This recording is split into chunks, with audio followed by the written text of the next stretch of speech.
Hallo, welkom weer bij de Socialist Sanne podcast. Mijn naam is Sanne Rijmakers en met mijn bedrijf Socialist Sanne help ik onderneemsters de wereld verkennen van Pinterest marketing. En in de podcastaflevering van vandaag doe ik het even een beetje anders dan anders. Ik ben namelijk een aantal weken geleden geïnterviewd door Kate All van Simple Pin Media. Dat is een Pinterest agency uit Portland, Oregon, Amerika. En zij bestaan al sinds 2014. Zij helpen ook ondernemers met Pinterest marketing. En zij waren benieuwd naar hoe Pinterest buiten de grenzen van Amerika, zeg maar, opereert. Ze hadden mij gevraagd of dat zij mij daarover mochten interviewen. Ik vond het natuurlijk super leuk. Ontzettend vereerd ook. Dus dat interview is al op hun podcast online gegaan.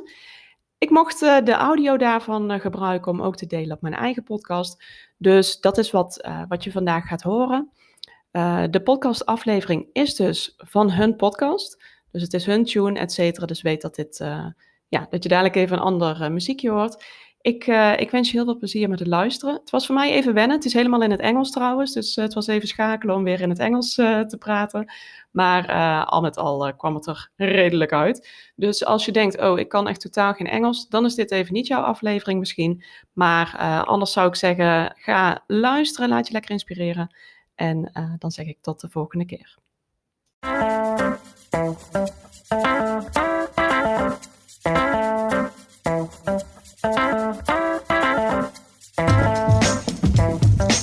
You're listening to the Simple Pin Podcast, Pinterest for business advice that goes down smooth and easy. Here's your host, Kate All. Hey there, and welcome back to another episode of the Simple Pin Podcast. I am your host, Kate All. I'm the owner and founder of Simple Pin Media. We are a Pinterest management and marketing company, and we help you find your perfect person on Pinterest. Today, we are going to be talking about international use of Pinterest. Over this entire month inside our Simple Pin Collective, which is our Pinterest marketing membership community, we are going to be addressing that specific topic of Pinterest beyond the US and ways to market both as an international business user and potentially your home country user. So today I have Sanne of Socially Sanne, and she is going to talk to us about what it's like to market in the Netherlands and what her perspective has been in marketing for her particular clients. And what I walked away with was just some really good aha moments to questions I think people have been asking us for years, such as what language do we use? Should we use the same language on boards, or should we create a English speaking board and my home country language board?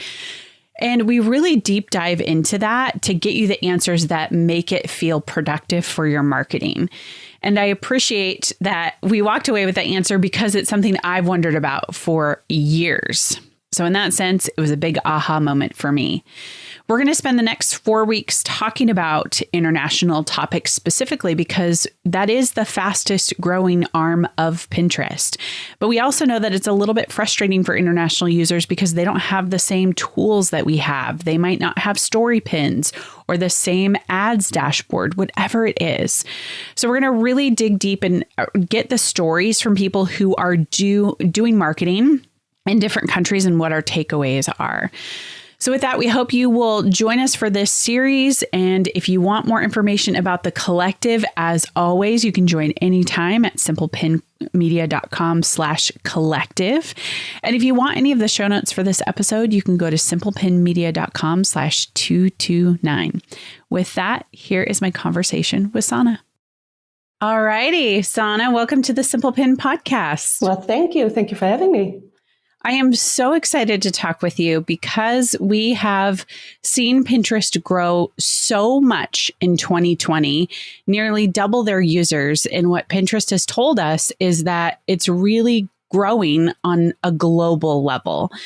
And because you are in Europe, we want to hear about your perspective about how Europeans see see Pinterest, how it is to work with your clients and learn a little bit more about your business and how to navigate all of that. So let's start with first, tell us a little bit about who you are, where you're from, and what you do. Yeah, well, my name is Sanne Rijmakers, and I'm the owner of Socially Sanne, which is, I have a small business in the Netherlands, and I teach, mainly female entrepreneurs about Pinterest marketing. I used to also teach them around Instagram marketing, but now I mainly focus to Pinterest because, I really prefer that platform actually. And besides Pinterest, I also do a deep dive on the content strategy, which is a huge part of Pinterest marketing, of course.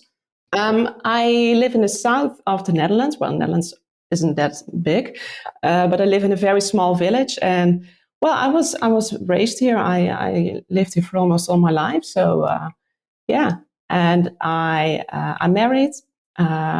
We've been together for say 19 years already. So he's my high school sweetheart, and we have 3 children: a daughter who's 7, and 2 boys of 6 and 3. So it's never a dull moment over here. Exactly. So I'm curious, when did you first hear about Pinterest and start using it? Oh, I know actually, because we got married in 2012.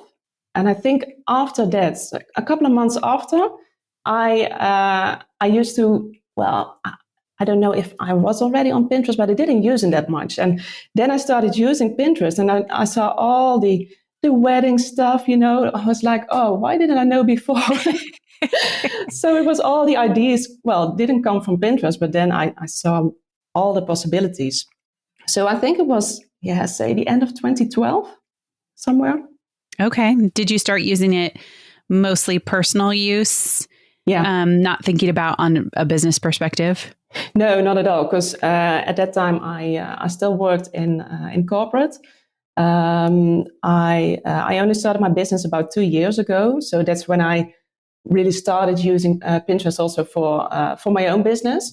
But in the years, I started working in corporate, also on social media marketing in 2010.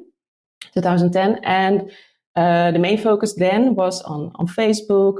Eventually also Instagram became a big part. Pinterest only a couple of years later. But when I started my own business, I knew I wanted to focus on Instagram and Pinterest because I knew, how much potential the channel has. So, but I only started using it for my own business, say somewhere 2018, I think, when I was, having besides my job, also starting my own business. And I started Pinterest right away. But at first was only for personal use. So for recipes, interior design, all the main reasons why still a lot of people here in the Netherlands at least use Pinterest. So, yeah. Which that brings me to this question of how much do you think Pinterest is used, in the Netherlands and even across Europe? Has it been recently that it's kind of had an uptick, or have you seen it just slowly rise in popularity at like a drip pace over the years? Well, I'm not really sure about when Pinterest started, how the growth was. Mainly looking at the past couple of years, especially last year, it grew a lot, especially together with TikTok and LinkedIn here in the Netherlands. Compared to Facebook, for example, Facebook and Instagram, they grew a bit, but not that much as Pinterest. But yeah, I don't know for how it is for the other countries in Europe. I see that mainly Germany and France and the UK they use Pinterest also a lot. But business-wise, I'm not really sure. Of course, there are many, say, larger companies who already use Pinterest for quite some years, also in a very strategic way for the businesses here also in the Netherlands. But when I look at my type of clients, who are mainly working on their own, they have smaller businesses. They don't have quite a large team, most of them. And I'm more in the convincing part for example, what I share on Instagram is mainly, sharing why they should use Pinterest and why it's such an interesting channel to use. And there I see that there's a lot of doubt because people still think that it's mainly for recipes, it's for interior design, and they're not really convinced why it's also interesting to use as a channel within the marketing mix. Mm. Do you think that they favor Instagram over Pinterest, or is there another platform they favor? For the clients I focus on, it's mainly Instagram. I don't do a lot with Facebook, but it's still, of course, a very big platform. But I don't use it that much because I mainly focus on Instagram. And the clients I talk to over there are, they're really focused on Instagram, indeed. But I know that sometimes they're struggling. At least the clients I work with, they're struggling to be online. It takes quite a lot of time to be on Instagram daily. It's not like post and ghost. You need to be also active on the time when you post. So it's quite time consuming. And I'm there to convince them of, of course, the difference between Pinterest and Instagram, for example, but also on how they can use it to grow their businesses. And mainly when I talk to them personally, and I can give them some examples how to use it for their business, it's like an eye opener. Like, okay, so I'm looking at Pinterest, for the wrong reasons, and there are so many interesting ways to use this channel. So yeah, I think there will be so much more growth, but it's also a matter of convincing them of the strength of this platform. Mm. And are most of your clients all located in the Netherlands, most of them Dutch speaking, or do you have other clients that are outside of the Netherlands? Well, they're all Dutch speaking, my clients, but I also have a couple of clients from Belgium. So that's quite interesting. Also for example, I'm in a few Facebook groups with other entrepreneurs, and there's a good mix between Belgian and Dutch people. So the borders aren't that big to say. So it's quite a mix of those two countries. But my clients are all Dutch speaking. So when one of the questions we get from a lot of people is this struggle of where their content comes up. So if somebody's searching, are they using English or are they using Dutch, or where do you end up in searches? And because I only have the view of the North American platform, I would love to hear your view of your platform. Are you getting some American content or Canadian content or even UK content, or is it really just strictly what people in the Netherlands and Belgium and even greater Europe, what they're pinning is showing up in your home feeds or your clients' home feeds? I hope I explained that well. Yeah, I see what you mean. Well, for my personal use, I see a lot of also foreign content because, of course, I search on Pinterest marketing. All the marketing terms are in English, also here in the Netherlands. So, but it's a good question. Also, I get a lot from my clients, like, what kind of words should I need to use? Because, for example, when I talk to health coaches, for example, when they use words like health coach, it's of course it's not a Dutch term, but we use it also in the Netherlands. So this might bring also their content to the eyes of non-Dutch people. So that's always, it's a bit hard, because you want to focus mainly on the words you use here in the Netherlands, so the Dutch words, to get your content in front of the eyes of, your direct audience. But here in the Netherlands, we're quite used to use English words. So in our vocabulary, there's also a lot of English words. So this makes it quite hard to reach only the Dutch people, so to say. So when I search in my home feed and also for clients, there's always or German or US or Canadian content. Yeah. This is a really targeted question, mostly to those people who are food creators or recipe creators. they've come to us and said, should I write my recipe in my home country language and then have it, write it in there, but then have boards that are both English speaking boards, and then I can pin it in there, and then Dutch language. What would you suggest to somebody who has something like a food blog, who can really share their recipes with anybody in the world?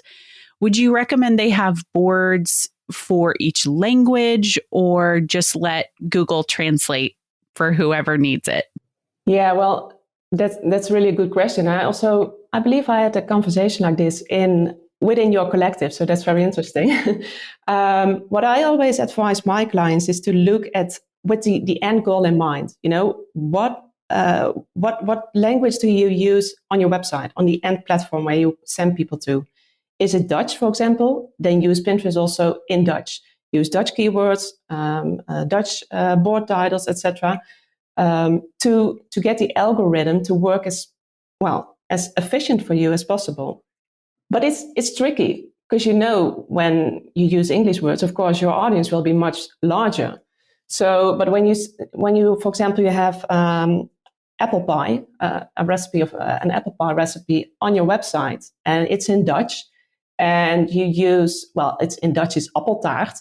When you use that in Pinterest, you get all those Dutch people to see that keyword. But when you use apple pie, a lot of say not Dutch speaking people will also see it. When they get referred to your website, they get the Dutch recipe. So I'm not really sure. Looking at with the end user in mind, I would say keep it to the language you also use on your website. Not really, especially for recipes, maybe, since it might be very specific when it gets translated by Google. It might be not as clear as you might have hoped to be.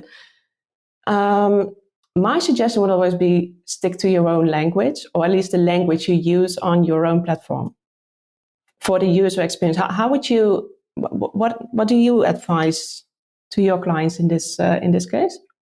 Well, I think what you said was such a great, and I remember that discussion too, like this good aha moment about the end user. And I think that is such an important part, and advice, wisdom to take into everything you're doing with your images, with your language, but your language specifically, because if you want to continue to get exposure in your home country, then you need to make sure that you are using that language, because whoever's coming to your website is going to also read in that language. And so when you kind of put two and two together in the end user, it makes me go, oh yeah, a food creator, if you are really targeting the people in that specific country, keep it to that language. And then if somebody does come across, which I do get some other languages popping up even in my feed, Google will translate for me and I will get what I want. And that's me acting as an end user, like if I really want this recipe. So I think that is such great advice to take. And then if somebody does want to expand their marketing and really try to get more reach globally, then you have to use the other languages that people will interact with. Yeah. So yeah, exactly. That's good. And especially I think for recipes, because, I used to look also for recipes in English, but then I got, the sizes are different. We use different measurements, like we don't use a cup or inches or whatever. So if you want to, with the end user in mind, I would also suggest them to use, say, several ways to explain how much you need of a certain ingredient, because all for the usability of the end user. Because I don't look for say non-Dutch recipes anymore, because I don't know how much certain sizes are, So right. For the food bloggers, that might be interesting to also pay attention to. Yeah, you bring up a great point about the way that we measure. Because, when I open something up and I see everything in grams, I'm like, oh, I got to get out my food scale and I've got to now try to figure this out and convert it. It does create that extra hurdle. Along with these challenges of language and where to target, what do you feel like is another challenge for you in the way of Pinterest marketing as you are marketing from the Netherlands? Can you identify a challenge that you feel like is different? You know, especially as you're in the collective and we have all these people from different countries. What do you see as a challenge for you in Pinterest marketing specific to the Netherlands? Well, maybe not specifically to the Netherlands, because I know it's say a problem. I see it as a problem, but many people won't. We are not first in line to get the new options within Pinterest. For example, story pins. I've been waiting for them for months, but they're not here yet. I see them coming now for some larger accounts in the Netherlands, but for a smaller account like mine or for some clients, we don't have them yet. So that's something I would like to see happen sooner, you know. But if you don't know that they exist, then of course you don't miss them. But as a marketeer, yeah, I'm really waiting for them. So I think that will be the most, the biggest struggle, so to say, that we need to wait a bit longer usually for new functions to roll out. And yeah, now I see so much growth around the story pins and also in the collective. A lot of people sharing all the great results they get with the story pins. And I'm like, I want them too. And in the Netherlands, is there, or even like a Northern Europe, Pinterest business community? Like, does Pinterest communicate with creators in Europe, or is there a place that you could go that would speak specifically to when these new tools will be rolling out? Or, you know, how in the US we have kind of like the creators, well, kind of, it's not really that good, but we know we can kind of look to what the US is putting out in their newsroom. Do you have that equivalent in Europe to see where Pinterest is going based on the Europe platform? Not that I know of. And if it does exist, I'm really curious to hear more about it. Because now I really use your collective to stay top of news, you know, to see what's happening on the platform, because it's quite hard to get in between, so to say. So I use the Pinterest business chat and the creator chat to keep up. But I'm not familiar with a European version of it. So if it is, please let me know. But that's why I also use the collective to see what's going on and to be a bit more close to the source, so to say. Yeah, we've been really trained to look and follow as much as we can when it comes to what Pinterest is releasing globally, because I think that will play a big role in how the platform continues its sustainability and how you get people in other countries adopting, and this kind of, you know, global wind of how people use it, very similar to what we've seen happen with Instagram.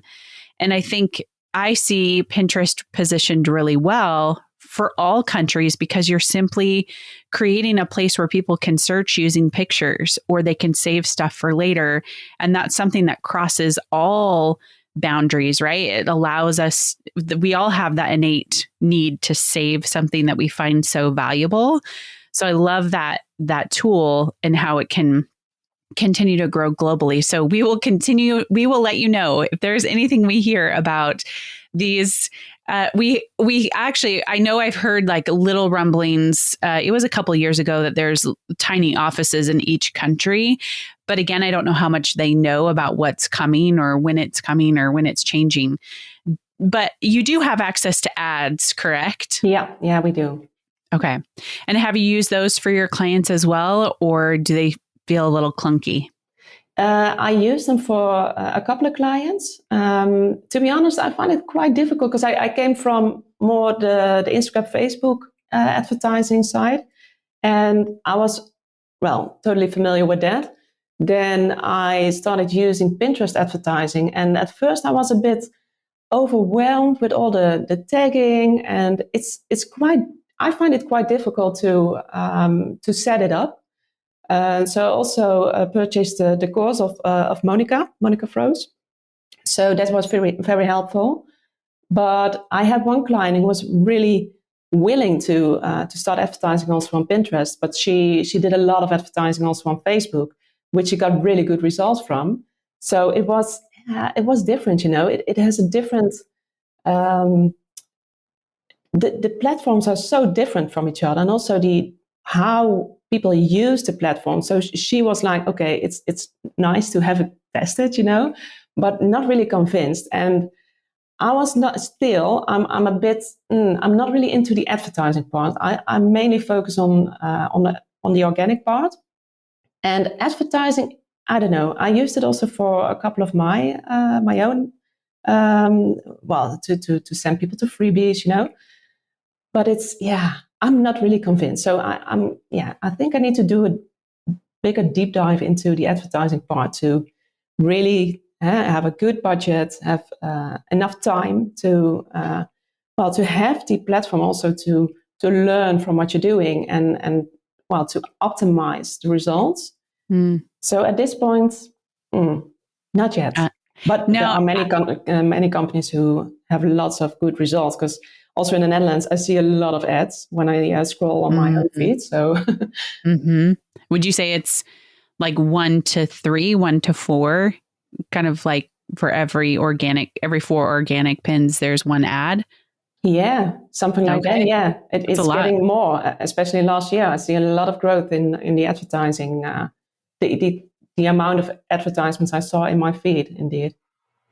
It would be interesting for you to take a look at what type of ads keep popping up in the feeds. Like if they're ads that are primarily targeted towards awareness, like just getting their name out, or targeted towards taking action. Because I think that's something that we're looking at a little bit more deeply, because to what you said, Facebook ads are so different than Pinterest ads, and Facebook users seem primed and ready to buy. Like there's not a lot of barriers. But when it comes to Pinterest, there seems like these big hurdles that are in the way of getting people to purchase. And it's kind of, I've been taking a look at them again too, and kind of trying to see them from a new angle as Pinterest grows, and spending time just in my main home feed, just looking at what advertisers are ending up in my feed and what I think their goal is. Like, why are they trying to target me? And what do they want me to do with it? Especially as it pertains to product sellers that have like a physical product versus people that have a digital product or something that's like a PDF or an opt-in. And I think if I were you, I would look at what the advertisers in the Netherlands are doing and what you think their goal is, and then try to see if you can take one of your clients and go that direction with it, to say, oh, maybe we can mimic what this same big company is doing with that same goal in mind, and try to see what the conversions will look like. And I think that's probably that biggest hurdle, is that conversion piece, because what we find so much is that Pinterest is the informer of a great idea, not necessarily where someone takes action on that good idea. And that is different than Facebook, because people will take action. It's not really an informer, right? So I would love to hear what you learn in the next 6 months or so about this, and just follow up with you, because what the people in Netherlands advertise on Pinterest versus what we're seeing in the US. Yeah, indeed. Well, that's very interesting indeed. So I will do that. And it's, what makes it easy on Pinterest, if you, for example, I search a lot on marketing, online marketing. But when I search for, say, jewelry, I get a lot of jewelry ads in my feed. So it changes with you also very very quickly. Yeah. So I will do a deep dive on that. I will keep you posted. That's interesting indeed. Well, this has been just a delight to chat with you about what your perspective of marketing is in the Netherlands. And I have one last question for you. And that is, like, when somebody comes to you as a business in the Netherlands and says, I just don't know if Pinterest is right for me, what do you feel like is your go-to sentences or multiple sentences to get them convinced that Pinterest is the place to market their products or their services? Well, I use the word which they hate mostly, which is a funnel.